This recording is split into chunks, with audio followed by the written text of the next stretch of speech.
안녕하세요, 은하스타입니다. 오늘도 반가운 소식 위주로 영상을 준비를 해봤습니다. 임영웅님의 이제 수상 소식이 좀 전해졌습니다. 이 소식과 또 시청률에 대해서 좀 전격 분석을 좀 해봤는데요. 좀 소개를 해드리겠습니다. 바로 시작하겠습니다. 은하스타 영상의 구독과 좋아요 그리고 알람 설정 부탁드립니다. 굉장히 반가운 소식입니다. 임영웅님이 2022년 대한민국 퍼스트 브랜드 대상에서 광고 모델 남자 부문과 트로트 가수 부문 이렇게 두 개의 부문을 수상을 했습니다. 이로써 2년 연속으로 좀 수상을 하는 영예를 안았습니다. 임영웅님이 이제 상을 받으러 갈 것 같은데요. 야, 이게 대면으로 진행이 될지 이제 비대면으로 진행이 될지 아직은 알 수 없는데 아마도 지금 코로나 때문에 비대면으로 좀 진행이 되지 않을까 싶습니다. 영광스러운 자리에 이렇게 임영웅님이 초대가 돼서 멋지게 상 두 개를 딱 받는 모습을 좀 볼 수 있게 됐습니다, 여러분. 굉장한 일이 아닐 수 없습니다. 단독 콘서트부터 이제 앞으로 남은 시상식까지 지금 임영웅님에게 굉장히 좋은 일만 좀 일어나고 있습니다. 올해는 정말 임영웅님의 해가 아닌가 싶네요. 임영웅님의 단독 콘서트 시청률이 공개가 됐습니다. 16.1%입니다. 아까 전달을 해드렸는데 이제 이거는 시청률 외에 인터뷰와 좀 다양한 소식을 좀 전달해드리는 시간이기 때문에 짚고만 넘어갔는데요. 좀 이에 대해서 좀 자세하게 좀 은하스타가 조사한 내용을 토대로 좀 소개를 좀 해드리겠습니다. 일단 16%면 정말 잘 나온 거거든요. 일단 이 총괄 PD가 이제 권재현 PD가 인터뷰를 한 내용을 보면은 목표 시청률이 15%였다라고 얘기를 했습니다. 그리고 그 퍼센테이지를 임영웅이 넘겼다라고 말을 했어요. 굉장히 만족스럽다라고 좀 얘기를 했습니다. 이거는 이제 권재현 CP님만의 의견이라기보다는 이제 KBS 이 단독 콘서트를 제작하고 이제 협력을 한 많은 분들이 딱 잡아놓은 목표 시청률인 건 좀 알 수 있죠. 일단 임영웅님 시청률 되게 잘 나온 거예요. 같은 콘서트를 이제 방송을 한 나훈아님과 심수봉님의 시청률을 좀 보겠습니다. 나훈아님 같은 경우는 약 29% 나왔고요. 그 심수봉 선배님 같은 경우는 11.8%를 좀 기록을 했습니다. 두 분 다 지금 높은 시청률을 기록을 했어요. 일단 지상파에서 5%만 넘겨도 그냥 괜찮다라는 시청률이거든요. 이게 드라마로 쳐도 이 정도면 대박난 거고요. 10%만 넘어도 괜찮은 거거든요. 근데 지금 임영웅 단독 콘서트가 첫 단독 콘서트였고 데뷔한 지 얼마 되지도 않은 이제 아티스트 임영웅님의 단독 콘서트가 지금 16%를 넘어버린 거죠. 엄청난 대기록이라고 할 수 있습니다. 좀 짚고 넘어가야 할 게 있는데요. 변수가 있었습니다. 바로 뭐냐면 시간이었어요. 임영웅님 단독 콘서트 같은 경우는 9시 15분에 예정이 됐었습니다. 실제로 시작을 한 거는 뭐 거의 9시 한 25분 좀 넘어서 시작을 했죠. 광고가 굉장히 많이 붙었거든요. 뭐 누리꾼 같은 경우는 광고가 한 40개는 붙은 것 같다. 하지만 난 다 볼 수 있다. 너무 기대가 돼. 뭐 이렇게 즐거운 마음으로 이제 광고를 다 보면서 좀 기다린 걸 알 수 있는데 결론적으로 지금 거의 한 9시 반 돼서 시작을 했다고 보시면 되거든요. 이제 앞에 프롤로그 이런 거 제외하면은. 앞서서 이제 콘서트를 한 선배님들 시간을 보면은 나훈아님 같은 경우는 7시 30분입니다. 심수봉님 같은 경우는 8시예요. 근데 임영웅님은 지금 9시 한 30분 달해서 시작을 했단 말이에요. 정말 늦은 시간에 좀 시작을 한 걸 알 수 있죠. 그러니까 지금 이분 시청률이랑 비교를 하면 안 되는 이유가 뭐냐면 시간대가 지금 너무 달라요. 임영웅님 이 시간대에서 굉장히 지금 불리한 위치에 좀 있는 걸 알 수 있거든요. 은하스타 구독자분들만 봐도 막 새벽 4시에 이제 기상을 하시고 이렇게 영상을 좀 보시는 분들이 많습니다. 이제 그러면 이런 분들은 이제 9시, 뭐 10시면 잠이 드신다는 얘기죠. 그렇기 때문에 지금 임영웅 단독 콘서트가 좀 늦게 한 게 같은 출발 성상이 아니었단 얘기예요. 그리고 이제 또 하나는 뭐냐면 바로 이제 플레이리스트입니다. 임영웅님 같은 경우는 약 28곡을 불렀는데 거기서 임영웅님의 곡이 많지가 않았어요. 절반 이상이 다 이제 다른 레전드 선배님들의 노래였는데 이 점이 조금 또 변수를 작용을 할 수 있죠. 나훈아님 같은 경우는 다 자신의 노래로 채웠습니다. 심수봉님도 마찬가지였어요. 거의 이제 90% 이상의 자신들의 노래였고 또 거기에 플러스 이제 이분들은 경력이 어마어마하신 분들이잖아요. 뭐 나훈아님 대표곡이라고 말할 곡이 있나요? 다 대표곡이에요. 모든 곡이 다 이제 그런 상황이고 심수봉님도 마찬가지입니다. 근데 임영웅님 같은 경우는 이제 자신의 이름으로 낸 곡이 많지 않아요. 선배님들에 비해서.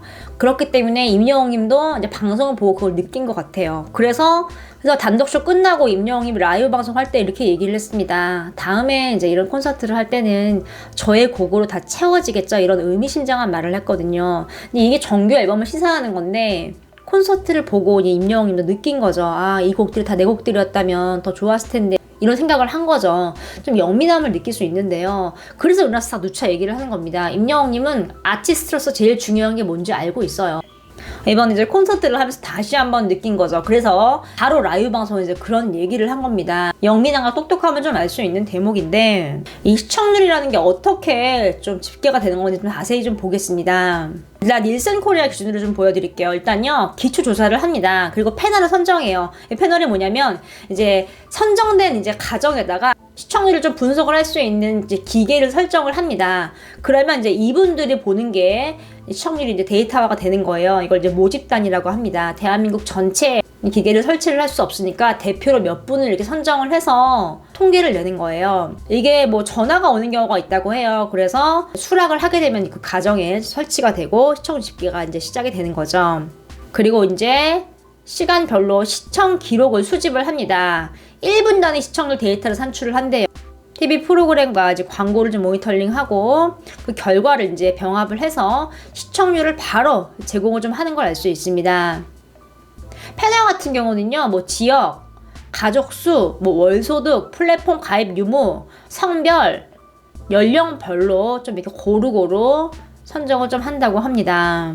이제 이게 좀 많은 분들이 지적을 하고 있고, 이제 언론도 그렇고 좀 전 세계적으로 좀 이렇게 말이 나오고 있는 상황인데, 이 시청률이라는 게 정말 100% 정확하게 할 수는 없어요. 이렇게 어쩔 수 없이 이렇게 대표 집단을 선정을 해서 이것을 좀 추정을 하는 방법밖에 없습니다. 근데 또 하나 변수가 있죠. 임영웅님은 나훈아님과 심수봉님에 비해서 어린 팬들이 좀 많은 편입니다.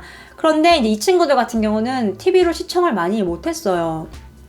보통 이제 부모님한테 TV 선택권이 있습니다. 뭐 아버지나 이제 어머님한테 있다고 좀 보여지는데요. 그래서 실제 이 누리꾼들은 이렇게 스마트폰이나 PC를 통해서 본 경우가 굉장히 많아요. 지금 이 KBS에서 낸 이 시청률 16.1%, 이 시청률 같은 경우는 이 닐슨 코리아에서 이 패널들을 대상으로 한 시청률과 지금 집계가 된 거예요. 이게 조금 앞으로 좀 보완이 돼야 되는 문제입니다. 실제로 웨이브라는 프로그램을 통해서 실시간으로 이제 휴대폰으로 보신 분들도 있고, 또 어떤 누리꾼 같은 경우는 지금 이제 아버지가 리모컨을 갖고 계신데 다른 걸 보시나 봐. 근데 엄마가 지금 임영웅 단독쇼 못 보셔서 거의 막 울기 직전이시다. 어떻게 보는 방법 없니? 그랬더니 자기들끼리 스마트폰으로 이제 웨이브에 접속을 하면 실시간으로 볼 수 있어. 아니면 컴퓨터 켜서 이제 KBS 온에어 보면 볼 수 있어. 이렇게 서로 막 조언을 해주는 모습이었거든요. 지금 이렇게 어린 친구들 같은 경우는 거의 이제 TV보다는 PC로 많이 봤다는 얘기예요. 근데 지금 이 통계에는 그게 전혀 지금 산정이 되지 않았다는 얘기죠. 이건 좀 추후에 추가적으로 좀 발표가 돼야 할 상황이거든요. 근데 이게 또 애매한 게 뭐냐면 나훈아님과 심수봉님은 따로 발표를 안 했어요. 그런데 또 임영웅님은 따로 발표해도 그것도 좀 이상하잖아요. 그러니까 지금 이게 뭔가 시청률이 좀 허점이라고 좀 할 수 있습니다. 은하스타 주변만 봐도 TV보다는 이렇게 KBS 온에어 방송을 통해서 또는 이렇게 실시간 이제 웨이브를 통해서 본 사람들이 굉장히 많거든요. 근데 지금 그건 다 산정이 된 게 아니니까 이 점이 조금 보완이 돼야 될 문제라고 좀 생각이 됩니다. 그리고 또 임영웅님이 대단한 게 뭐냐면 지금 동시간대 하는 방송들 시청률을 이제 임영웅님이 좀 흔들었다고 보여집니다. 자세히 볼까요? 미운 우리 새끼 같은 경우는 13%대 많이 유지했거든요. 물론 12%대도 보이긴 하는데 이제 12월 들어서 13%, 14.5%까지 기록했어요. 근데 임영웅님 단독쇼 하는 날은 12.2%를 기록을 했습니다. 지금 10월 24일 이후로 제일 낮은 시청률을 기록을 한 거예요. 동시간대 이제 임영웅 단독 콘서트가 방송을 했기 때문에 시청률이 좀 빠진 게 보이죠. 그리고 태조 이방원이라는 프로그램을 보겠습니다. KBS 온에서 하는 방송인데요. 보이세요? 1회부터 지금 8.7% 찍었습니다. 엄청난 시청률이죠. 2회 9.4%, 3회 8.8, 4회 9.2, 5회 8.7. 굉장히 높은 시청률이에요. 대하 드라마면 정말 어린 친구들은 많이 안 보거든요. 그런데도 지금 이렇게 높은 시청률을 기록을 했어요. 그런데 6회 12월 26일이죠. 임영웅님 단독 콘서트가 하는 날 같은 시간에 이제 방영이 됐는데 지금 6.7%를 기록을 했습니다. 엄청 많이 떨어졌죠. 지금 1회보다도 더 낮은 시청률. 1회가 8.7이고 이번에 6.7이면 무려 2%가 지금 떨어진 거예요. 지금 임영웅 단독 콘서트 보러 다 지금 사람들이 채널 좀 돌린 걸 좀 알 수 있는 대목이죠. 대단하지 않습니까? 지금 임영웅 단독 쇼가 지금 이렇게 동시간대 하는 다른 프로그램의 시청률도 좀 좌지우지한 걸 알 수 있습니다. 굉장하죠. 지금 이 16.1%는요. 정말 대기록이라고 할 수 있습니다. 시간대도 조금 늦었었고요. 또 연말이었고요. 또 임영웅님 자신의 곡이 아니라 이제 다른 선배님들의 노래가 되게 많았어요. 그리고 스마트폰이나 PC로 보는 팬들도 많았습니다. 좀 이런 점들이 있었는데 이제 임영웅님이 이러한 높은 시청률을 기록을 한 거죠. 역시 임영웅은 임영웅이다라는 말이 정말 딱 어울리는 표현 같습니다. 이제 시작하는 임영웅님입니다. 정규 앨범이 나오면 다음 콘서트에서는 임영웅님의 모든 곡으로 좀 플레이리스트가 채워져서 많은 분들에게 힐링과 희망을 안겨줄 것으로 보입니다. 오늘 소식은 여기까지입니다. 나스타인상의 구독과 좋아요 그리고 알람 설정 부탁드립니다. 감사합니다.